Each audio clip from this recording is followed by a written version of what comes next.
Rob Reiner's inner circle is in mourning. 2 days after the When Harry Met Sally director and his wife, Michelle Singer Reiner, were found murdered in their Los Angeles home, Billy Crystal and more of the couple's close friends have come together to release a joint tribute. He didn't listen to my warning. That was the short but heavy sentence Billy Crystal said when he was first asked about the deaths of his lifelong friend Rob Reiner and Rob's wife inside their Brentwood home. What began as a moment of deep personal grief quickly turned into something more disturbing. Billy unexpectedly spoke out, sharing chilling details about tensions that had been building for a long time, strange signs he noticed before the tragedy, and suspicions involving people close to Rob's own family, things that had never been mentioned publicly before. In this video, we retrace what Billy knew, the warning he tried to give, and why, when everything was over, he was the one left carrying the heaviest burden of his life. And if Rob Reiner was ever part of your cinematic memories, please leave a comment below to honor him. According to Billy's later account, shared quietly with a small group of trusted reporters from the Los Angeles Times and Variety, the key conversation happened on the afternoon of Sunday, November 30th, 2025. It took place in the ground floor living room of Rob Reiner's home on South Chadbourne Avenue in the Brentwood neighborhood, exactly 14 days before the incident. Billy arrived a little after 4 p.m., shortly after the two had finished a brief phone call. Rob was the one who made the call and said plainly, "Come over, I need to talk to you. This isn't about a movie." Billy later said that from the moment Rob opened the door, something felt off. Rob wasn't dressed as neatly as he usually was. His shirt was slightly wrinkled, his sleeves were rolled past his wrists, and his hair looked uncombed. When he shook Billy's hand, his grip felt weaker than normal. Rob led Billy into the living room, but didn't turn on the TV or play music, which he almost always did during visits. He poured himself a glass of water, but placed it on the table without taking a single sip. His eyes kept drifting toward the hallway leading to the rest of the house. According to Billy, that detail was what made him uneasy. Rob had never shown that kind of tension in his own home before. After several quiet minutes, Rob finally spoke.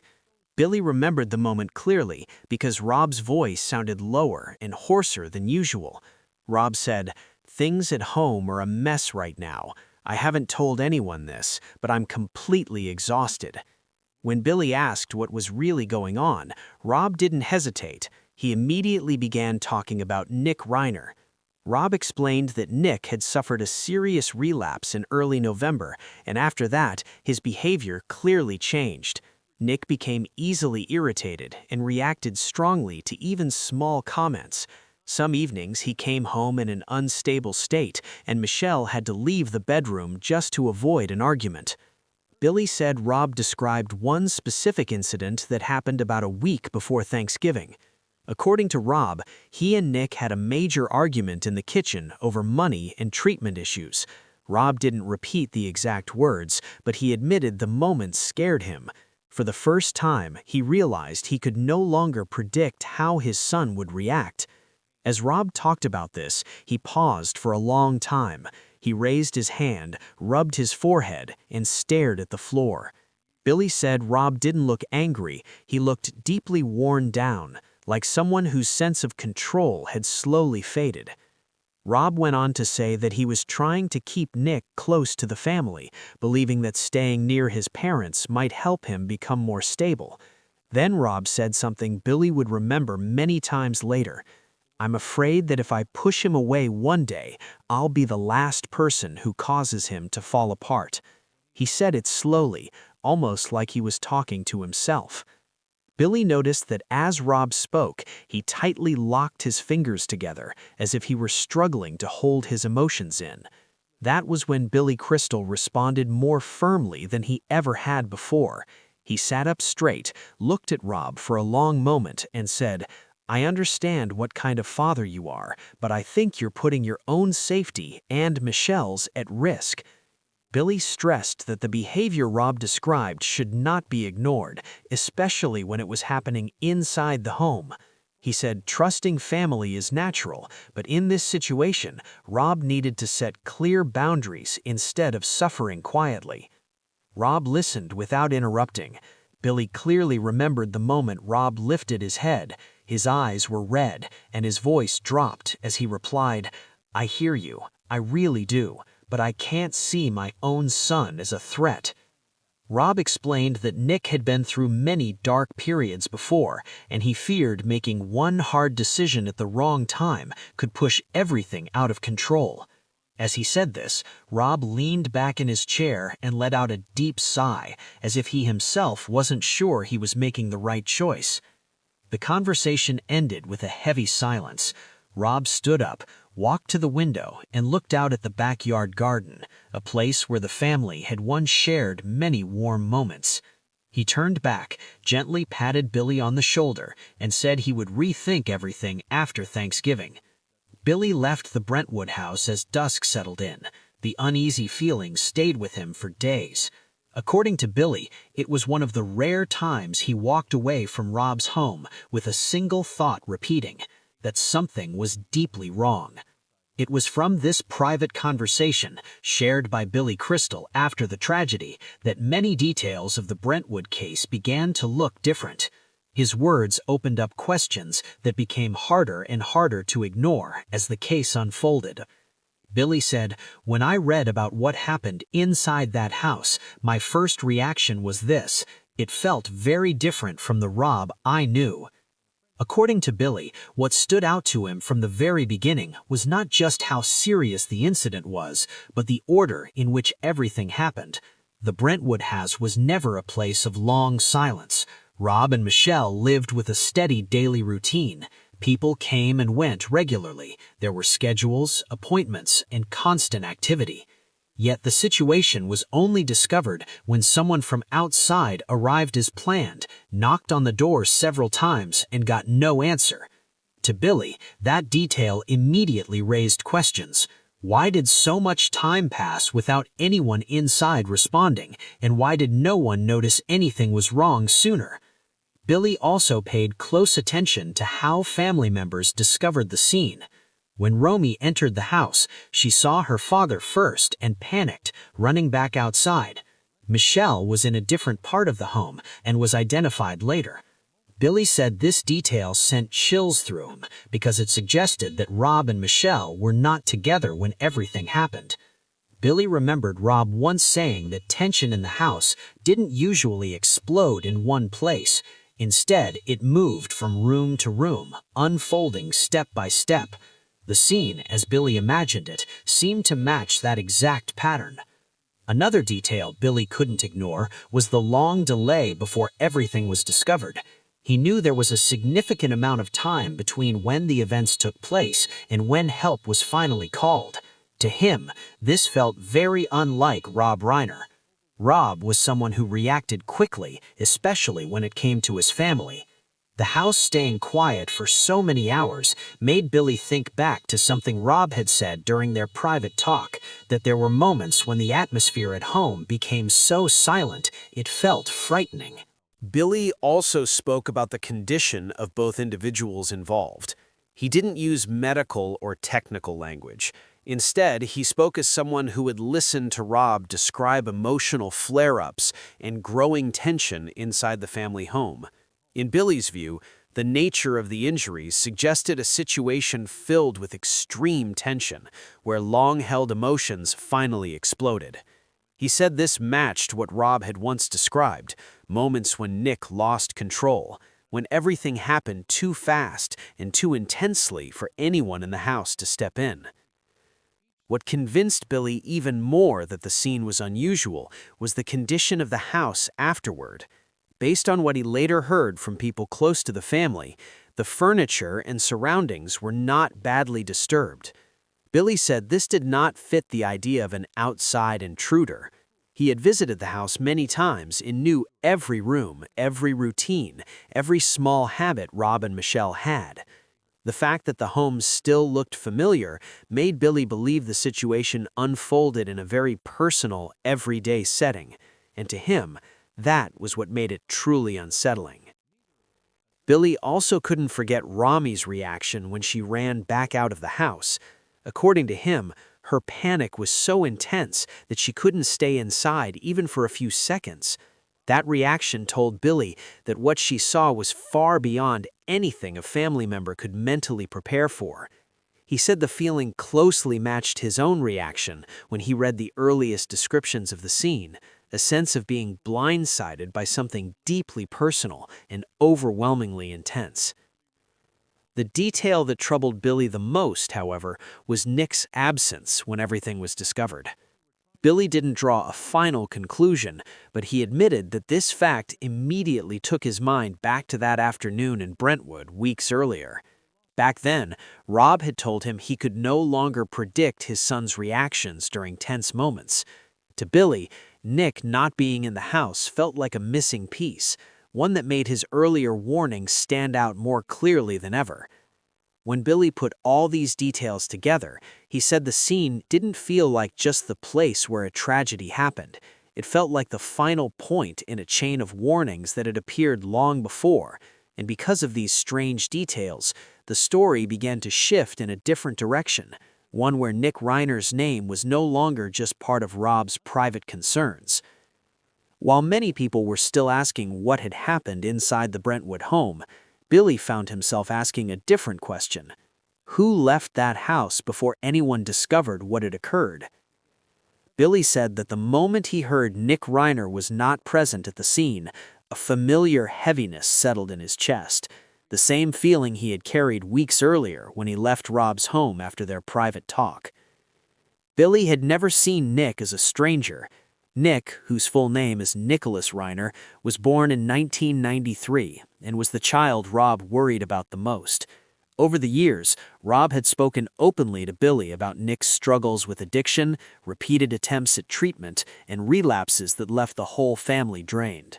Billy remembered Rob saying that at times, Nick had almost disappeared from family life, living without stability and cutting off contact for long periods. Because of this history, when Billy learned that Nick was not in the house when the bodies were found, his thoughts returned to Rob's words about no longer being able to predict his son's behavior under pressure. One detail Billy couldn't ignore was what reportedly happened just hours before the incident. According to quiet conversations Billy later heard within the entertainment world, Nick and Rob had a tense argument the night before at a Christmas gathering hosted by Conan O'Brien. Several people there recalled that Nick seemed mentally unstable and behaved in ways that stood out even more than usual. Billy said this chilled him because it matched what Rob had once told him about moments when Nick became especially difficult to manage. When the incident occurred on December 14, 2025, Billy paid close attention to Nick's absence from the Brentwood house. Based on what he was told, Nick had left the area before the bodies were discovered and was later detained that same evening near the University of Southern California, more than 20 kilometers away from the family home. To Billy, that distance was enough to suggest Nick may have fled in panic or confusion, exactly the kind of behavior Rob had once described after his son experienced a crisis.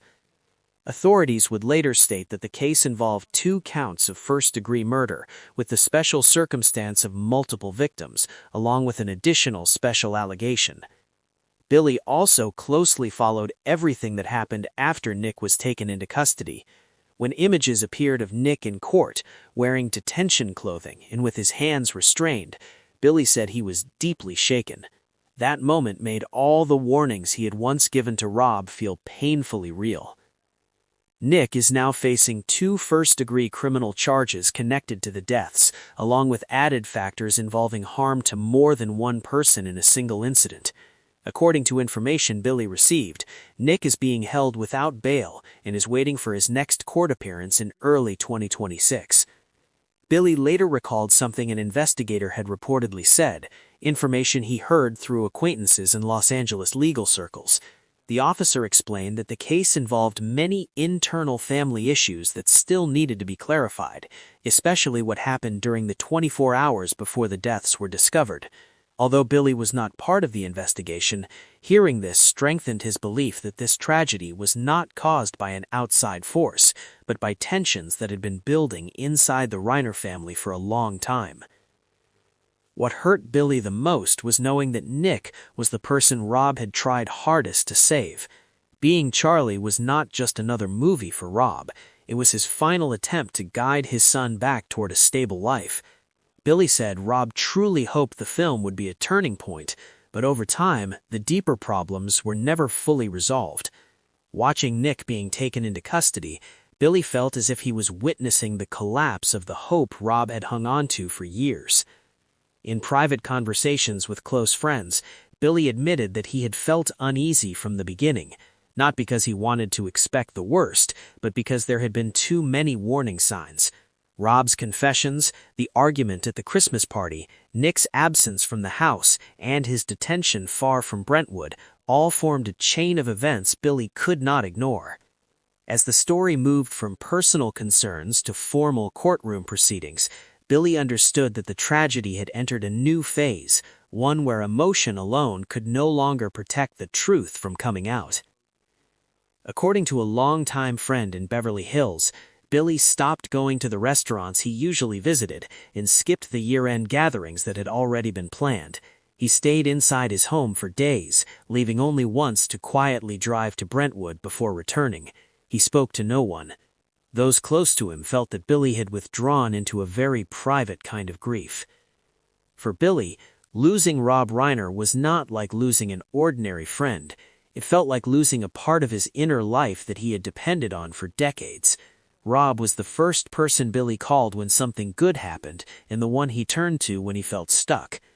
What broke Billy the most was not only Rob's death, but the fact that it happened when Billy wasn't there. Friends said Billy kept replaying their final conversation in Brentwood. He remembered Rob's tired eyes and the way he spoke about his son with a mix of fear and helpless love. Billy knew something was wrong. Still, he left, believing Rob would handle it. That thought became his deepest wound. He blamed himself for not staying longer, for not arranging another meeting, for not speaking more forcefully. Quiet rumors spread among friends that Billy reopened old call logs and messages with Rob. Casual jokes and short texts had become almost unbearable to read. One friend remembered Billy saying softly, "I thought I still had plenty of time. I was wrong." He repeated that sentence often, more like a confession than a complaint. Along with grief came anger, directed at himself. Billy did not blame Rob or point fingers at anyone else. He was angry that he chose to listen instead of pushing harder. Angry that he believed love alone would be enough to keep things under control. That anger didn't explode. It burned quietly. People said Billy barely slept, woke up early, walked through his house, and sat for hours staring out the window without turning on the lights. Billy later admitted that this helplessness hurt even more than the loss itself. He had seen the signs, he had spoken the warnings, but in the end, it wasn't enough.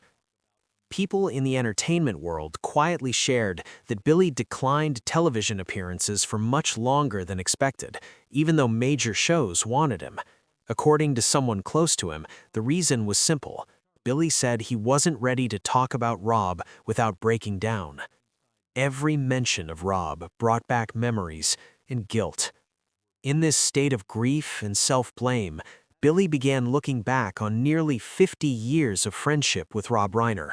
Not to explain the tragedy, but to protect the pure memories before they were overshadowed. Eventually, Billy chose to speak through a joint statement signed with his wife Janice Crystal and Rob Reiner's closest friends and longtime collaborators, including Albert Brooks, Martin Short, Larry David, Mark Shaman, Barry Levinson, and others deeply tied to Hollywood history. The statement was sent to the Associated Press as a dignified and emotional farewell to Rob Reiner and Michelle Singer Reiner. For Billy, the statement was not just public tribute, it was a way of speaking for a friendship that had lasted almost half a century. In the statement, they remembered what first connected them, a shared love of cinema, of dark theaters where strangers laugh, cry, and sit in silence together. That world was where Rob truly lived, and Billy had been there from the beginning. Their friendship began in the mid-1970s on the set of All in the Family. Rob was already a star. Billy was still finding his way. They recognized something rare in each other, not fame, but a deep, thoughtful sense of humor. From coworkers, they became close friends, then lifelong companions. That bond grew even stronger when Rob became a director. Billy wasn't just an actor in Rob's films, he was a trusted creative partner. When Harry Met Sally became the clearest symbol of that trust. In the statement, Rob was described as a master storyteller, someone who moved easily between comedy and drama, always treating collaborators with respect. For Billy, the hardest part was speaking of Rob in the past tense. Rob wasn't just a colleague, he was family. Billy had spent countless dinners in the Brentwood home, talking about children, politics, and the responsibility of artists. Learning that Rob and Michelle were found there on December 14th felt like one of Billy's most personal memories had been shattered. The statement also honored Rob and Michelle as a couple. Billy admired how Michelle stood beside Rob in both family life and social causes. Losing both of them made the grief even heavier. The statement closed with a quote from It's a Wonderful Life, a film Rob deeply loved, about how one life touches many others and how much emptiness is left when that person is gone. Billy understood those words deeply. The space Rob left behind wasn't only in film history, but in daily life, in unanswered phone calls and unfinished conversations. Because of their nearly 50-year friendship, Billy speaking out was not just a reaction to tragedy, it was the final act of a friend determined to make sure Rob Reiner would be remembered for who he truly was. The tragedy of Rob Reiner and Michelle Singer Reiner did not only shake Hollywood, it brought a painful end to a friendship that lasted almost half a century. Behind the laughter and classic films lie regret, unanswered questions, and lingering pain. When Billy spoke, it wasn't only grief, it was also a reminder that warnings often come early, but sometimes no one is strong enough to change what comes next. So, what do you think? Could this tragedy have been prevented, or had everything already slipped beyond control long before? Leave a comment with your thoughts, and don't forget to subscribe and turn on notifications for upcoming videos.